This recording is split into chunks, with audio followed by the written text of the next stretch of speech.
வெற்றி பெற முடியாத ராகுல் காந்தி தேர்தல் ஆணையத்தை குறை சொல்வதாக தமிழக பாஜக முன்னாள் தலைவர் தமிழிசை சவுந்தரராஜன் தெரிவித்தார்.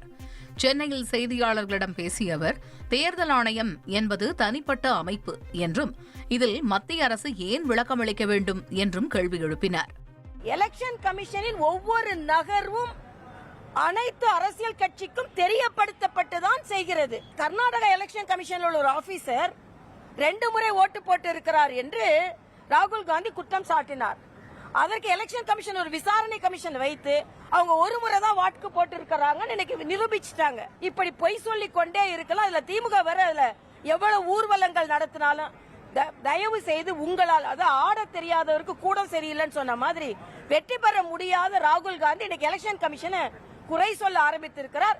எலெக்ஷன் கமிஷன் இதற்கான தகவல்களை அவர்கள் வெரிஃபிகேஷனை கொடுத்து கொண்டு இருக்கிறார்கள். ஆனா இது பாரதிய ஜனதா கட்சியை குற்றம் சாட்டுவதை நான் ஒப்புக்கொள்ளவே மாட்டேன். தேர்தல் ஆணையம் என்பது ஒரு தனிப்பட்ட அமைப்பு. அவங்க தான் கிளாரிஃபை பண்ணணும். மத்திய அரசு ஏன் கிளாரிஃபை பண்ணணும்?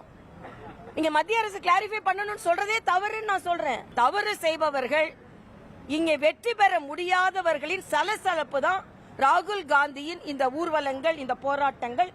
அதற்கு திமுக உறுதுணையா தான் இருக்கும். தேஜஸ்வி சூர்யா என் ஓட்டே இல்லைன்னா 2 இடத்துல ஓட்டு இருந்தனா அப்ப disqualified to be a candidate. அதற்கு என்ன பதில்?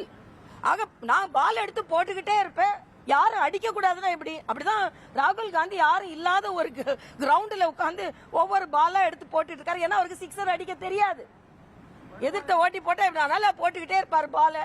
எங்கேயோ போய் உள்ளட்டும் அப்படின்னு.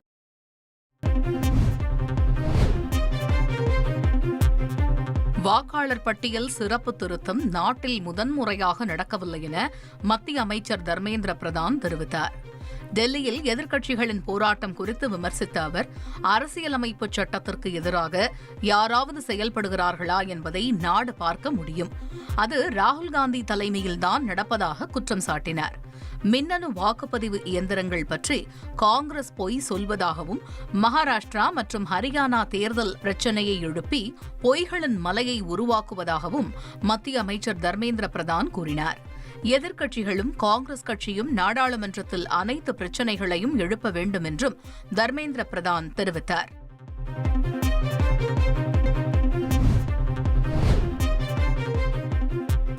நாட்டின் 79வது சுதந்திர தினத்தை ஒட்டி சென்னை விமான நிலையத்தில் 5 அடுக்கு பாதுகாப்பு போடப்பட்டுள்ளது. வருகிற 20ஆம் தேதி வரை இந்த பாதுகாப்பு நடைமுறையில் இருக்கும் என தெரிவிக்கப்பட்டுள்ளது.